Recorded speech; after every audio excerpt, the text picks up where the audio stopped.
श्री स्वामी समर्थ. नमस्कार, मी अर्चना. माझ्या स्वराज क्रिस्टल चॅनलमध्ये तुमचं स्वागत आहे. भक्तांनो, 15 फेब्रुवारीला आहे महाशिवरात्र. महाशिवरात्रीच्या शंकराची पूजा केली असता सर्व प्रकारच्या पापांचा नाश होऊन शिवलोकांची प्राप्ती होते, हे सगळ्यांना माहिती आहे. मनोकामना पूर्ती होते, हे सुद्धा माहिती आहे. तुम्हाला हे माहिती आहे का? यंदाच्या शिवरात्रीला 2 दुर्मिळ असे योग जुळून आलेले आहेत. एक म्हणजे सर्वार्थ सिद्धी योग आणि दुसरा अमृत सिद्धी योग. मनोकामना पूर्तीसाठी हे दोन्ही योग अतिशय महत्त्वाचे मानले जातात.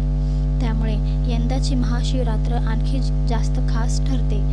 यंदाच्या महाशिवरात्रीला नक्की काय करावं बरं? तसं तर महाशिवरात्रीच्या व्रतामध्ये 3 महत्त्वाच्या गोष्टी असतात. एक म्हणजे दिवसभर उपवास करणं आणि दुसरी म्हणजे संध्याकाळी प्रदोष काळात पूजा करणं आणि तिसरं म्हणजे रात्री जागरण करणं. महाशिवरात्रीचा व्रत करणाऱ्या स्त्री पुरुषांची मनोकामना पूर्ती होते. कुमारिकांचा विवाह होतो. विवाहित स्त्रियांचे सौभाग्य अबाधित राहते. ग्रहसौख्य प्राप्त होते. एकूणच सर्वच इच्छा महादेवाच्या कृपेने पूर्ण होतात. मग आता आपण बघूया की महाशिवरात्रीला आपण नक्की कशा प्रकारे उपासना करायला हवी, काय करायला हवं. महाशिवरात्रीला 4 प्रहर भगवान शिवशंकराचे पूजन करण्यात येते. यालाच यामपूजा म्हणतात. महाशिवरात्रीच्या व्रतात शिवलिंगाचे पूजन अत्यंत महत्त्वाचे मानलं जातं आणि शिवलिंगाची शास्त्रोक्त पूजा करणं महत्त्वाचं असतं. महाशिवरात्रीच्या आदल्या दिवशी म्हणजे माघ कृष्ण त्रयोदशीला एक भुक्त राहावं लागतं. म्हणजे या दिवशी भगवान शिवशंकरांसाठी उपवासाला सुरुवात करावी. चतुर्दशीच्या दिवशी सकाळी महाशिवरात्रीच्या व्रताचा संकल्प करावा.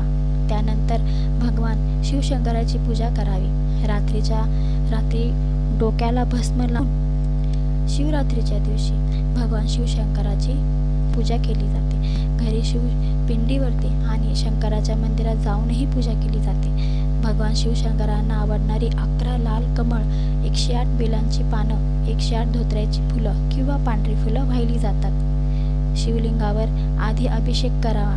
धूप दीप नैवेद्य अर्पण करावा. तुपाचा दिवा लावावा. अगरबत्ती ओवाळावी. गोडाचा नैवेद्य दाखवावा. आवडता मंत्र जपावा.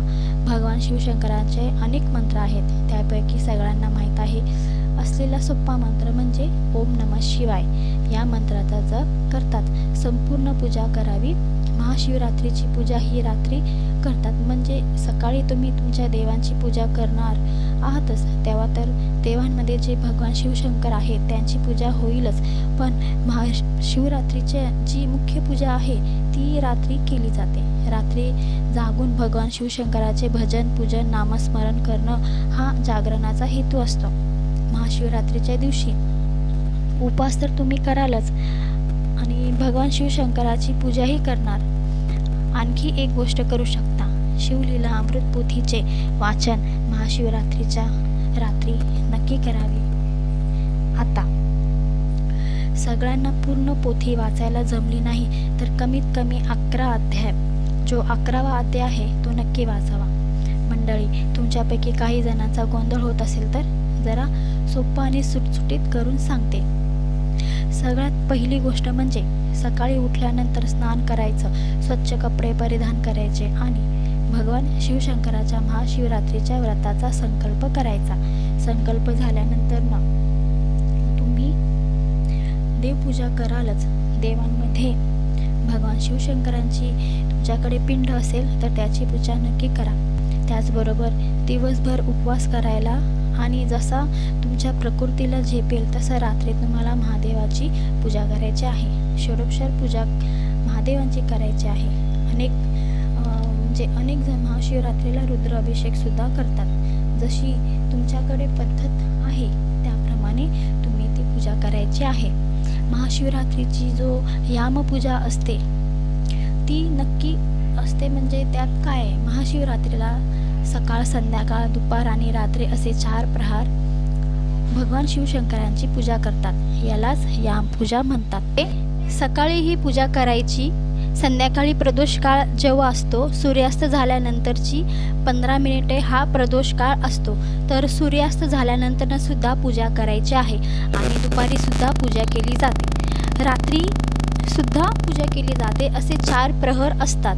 आता आपल्याला हे सगळं नाही जमलं तर कमीत कमी संध्याकाळची पूजा तर आपण करूच शकतो. जसं जमेल तशी उपासना करायची आहे. ज्या पद्धतीने शिव उपासना करणं शक्य असेल त्या पद्धतीने करायचे आहे. आम्हाला एवढं सगळं नाही जमत, काही हरकत नाही. दिवसातून एकदाच पूजा करा, ती सुद्धा चालेल. भगवान शिवशंकराच्या मंदिरात जाऊन दर्शन घ्या, ते सुद्धा खूप महत्त्वाचं आहे. महाशिवरात्रीच्या व्रतात 108 दिवे दान करण्याची सुद्धा प्रथा आहे. तुम्हाला शक्य असेल तर तुम्ही ते सुद्धा करू शकता.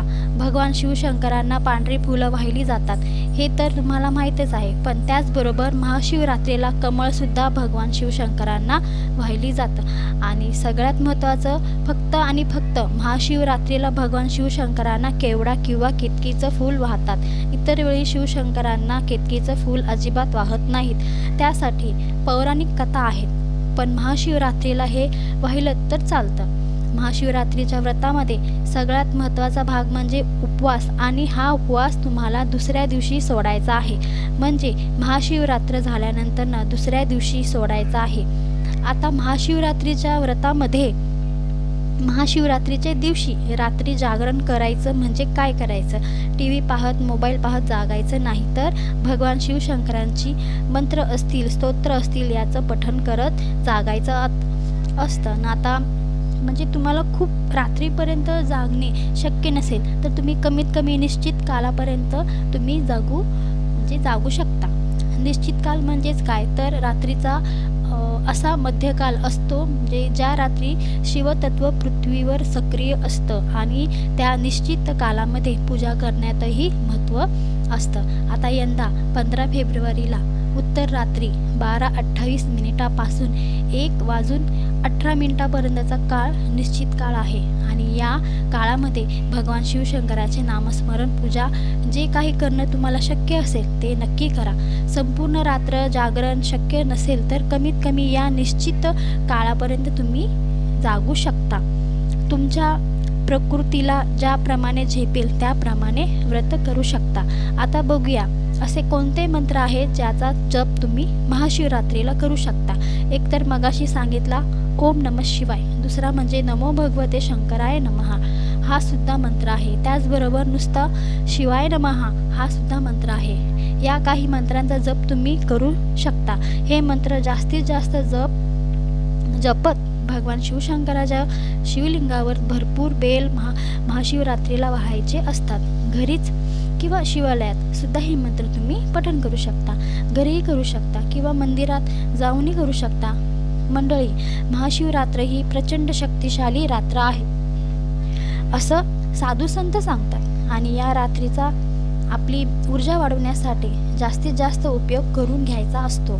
आपण जेव्हा जप करतो, ध्यान करतो, तेव्हा आपण ती ऊर्जा स्वीकारायला तयार होतो. म्हणून महाशिवरात्रीच्या रात्रीची ही संधी दवडू नका. तुम्ही ऊर्जा वाढवा, जेणेकरून संपूर्ण वर्षभर तुम्हाला ती ऊर्जा पुरेल. आयुष्यात येणारे चढ उतार, आयुष्यात येणारे संकट झेपण्यासाठी, पेलवण्यासाठी, त्या संकटांना तोंड देण्यासाठी आपल्याला भरपूर ऊर्जेची गरज असते, मानसिक बळाची गरज असते, जी भगवान शिवशंकराच्या कृपेने महाशिवरात्रीच्या रात्री जप, ध्यान, पूजा, अर्चना केल्याने आपल्याला भरपूर मिळते. आणि त्या ऊर्जेसाठी तरी महाशिवरात्रीला जागरण आणि शिवनामाचा जप नक्की करा. माहिती आवडली असेल तर कमेंट बॉक्समध्ये हर हर महादेव लिहायला विसरू नका. व्हिडिओ आवडल्यास नक्की लाईक करा, शेअर करा, कमेंट करा. श्री स्वामी समर्थ. जय जय स्वामी समर्थ.